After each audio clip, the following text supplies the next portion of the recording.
again guys in Pensacola. We're gonna do parasailing guys. Susubukan ko lang. Doon yung mga kasama ko. For rides. Yeah, parasailing. Yeah. And speedboat rides. Excited. Good luck to us guys. Papunta na kami guys.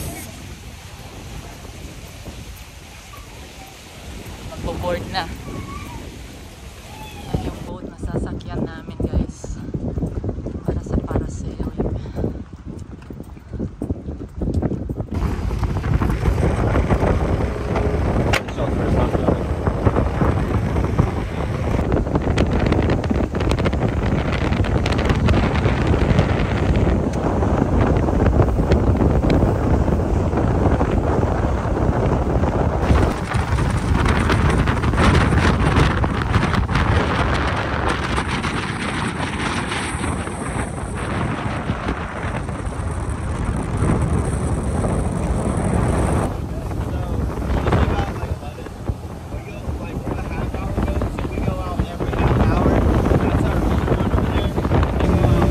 Ayan guys, naka-life vest na kami kasi pagkatapos ng dalawang kasama naming foreigner, kami naman yung susunod. Pinauna muna namin sila.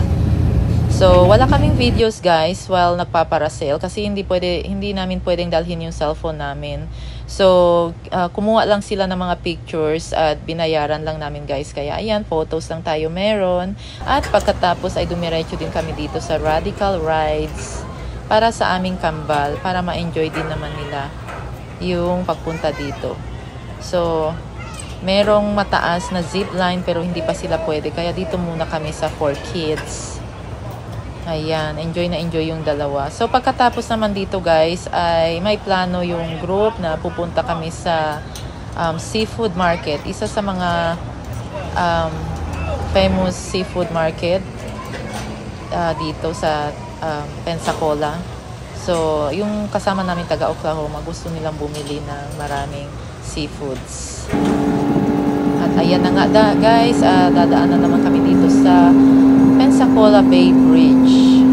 Ayan, gustong-gusto ko talaga itong bridge na ito guys. So, ayan guys, ang ganda. At ito na nga yung pangalan ng seafood market, Joe Patty. Dito kami sa Joe Patty Seafood, fresh seafood guys. Bibili kami ng fresh seafood.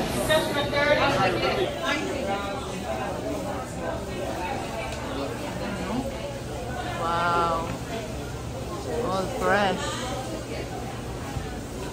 Caribbean grouper.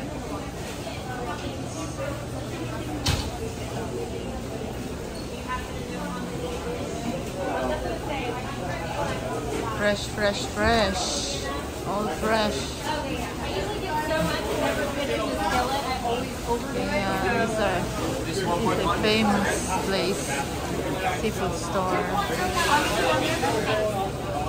Kasi maraming tao.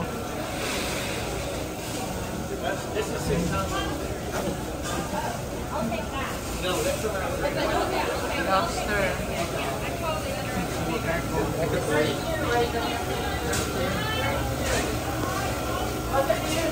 At ito, nagluluto na din yung mga guys ng seafoods dinner. Ayan. At ito na naman guys, kinabukasan pumunta na naman kami dito sa beach guys. Kasi gustong masulit ng mga bata ang tubig dagat. Ang ganda lang kasi dito sa Florida guys, kasi yung tubig nila ay warm, hindi siya malamig. Ayan. Tsaka gustong-gusto ko rin yung alon. Yung nga lang, pag ganyan ang alon, hindi ka pwedeng pumunta doon sa medyo malayo-layo guys kasi naka-red flag sila. Yay! So hanggang dyan lang pwede. Tapos ang linis, ang ganda ng buhangin nila. Kaya enjoy na enjoy yung mga bata. At syempre, ayan naman si mama. Syempre, hindi nagpatalo. Ayan, may entry din yung mama nyo. Pa-video-video. At ayan, tingnan nyo nga yung kambal guys. Kahit walang boogie board, tingnan nyo anong ginagawa. Ayan, oh. Enjoy na enjoy nila yung alon. Ayan si mama yung kasama namin. Taga Delaware sila guys. Tingnan nyo, ang ganda ng tubig, diba?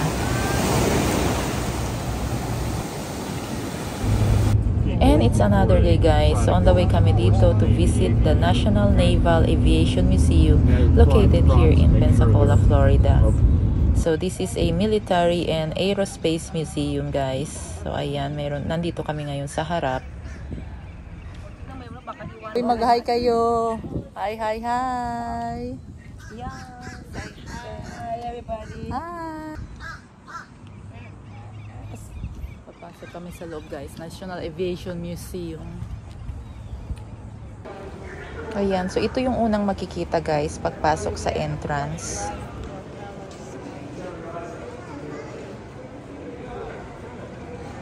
Ang ganda dito guys sa loob. Magtutour kami dito sa Naval Aviation Museum. She's over there.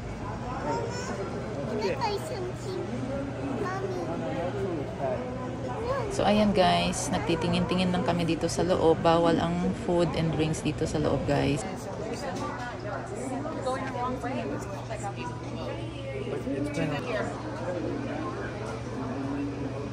So malawak ang museum na ito guys, kasi meron silang sa taas at saka meron din sila sa labas. At hindi naman lahat nakakapasok dito guys, kasi kailangan meron tayong military ID. So kami wala, pero yung kasama namin si Sis Aima at saka si Joe, mayroon silang military ID at nakapasok kami kasi isang grupo kami. Basta meron lang military ID sa group or sa family member, ganon. So ito yung naka-display na US Navy Blue Angels 8 room guys. Ayan, naka-display sila sa taas. Ang gandang tingnan. So, ayan na nga guys. This is a military and aerospace museum located here at Naval Air Station, Pensacola, Florida. So, the museum is devoted to the history of naval aviation, including yung United States Navy, United States Marine Corps, and the United States Coast Guard, mga guys.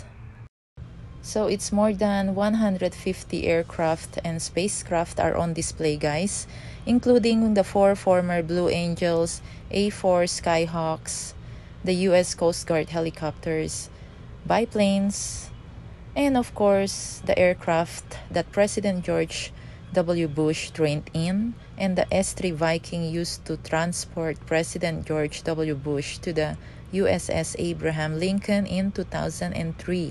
Wow! Imagine guys, ang dami naming natutunan dito sa loob ng museum na ito. And this one is the VH-3 Marine One helicopter guys. So, ito yung US Presidential Helicopter. VH-3 Marine One. Ayan, pa-wave-wave si madam nyo. Super ganda. So, again, this is the VH-3 Marine One helicopter. The U.S. Presidential Helicopter. So this is very historic and one of a kind aircraft and spacecraft museum. So again guys, hindi ko na i-mention lahat ng mga pangalan ng bawat aircraft and spacecraft guys, kasi nakakalito talaga sa totoo lang. Kasi nga ang dami nila. Imagine, more than 150. Wow. So yung ibang aircraft, spacecraft ay interactive. So pwede kaming sumakay, magpa-picture or magpa-video.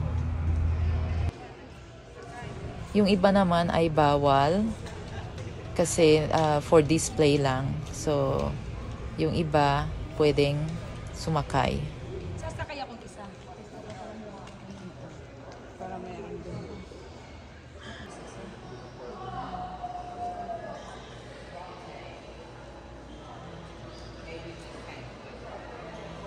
It was open at the time he hit the ground and was slammed shut in the forest. Smile pa.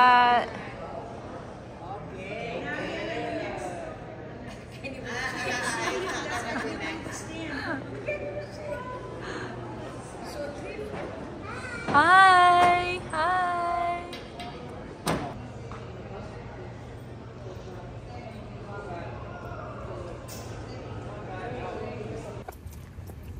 We're here in Lighthouse Museum.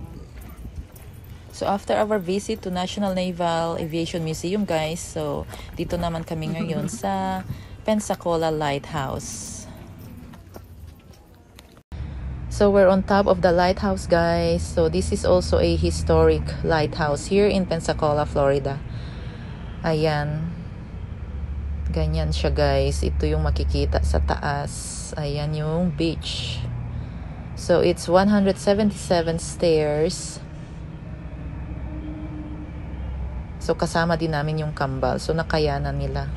So 177 for going up and going down. 177 times 2 is 354 steps. We did. Ayan, pababa na nga kami. Okay. Ayan. I did.